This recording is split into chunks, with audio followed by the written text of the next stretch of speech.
Hello guys, a very quick video on Windows 11 review. So when you install Windows 11 in your computer, the task manager will be right here in the middle. You can make it to the left side by just doing a right click and go to taskbar settings. Once you do a right click in the start icon, you see many options compared to Windows 10. Now you have apps and features, mobility center.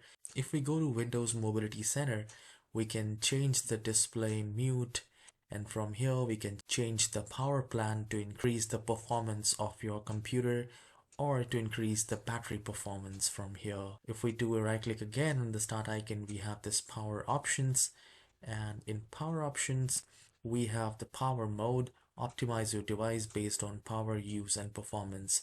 So you can select best power efficiency, balanced, and best performance.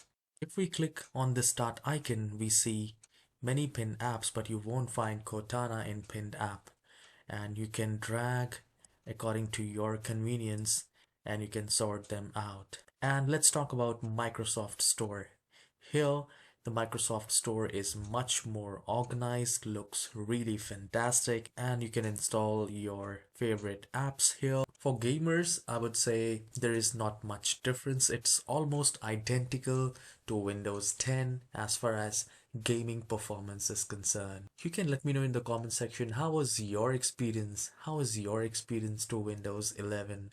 Please let me know in the comment section. Have a wonderful day.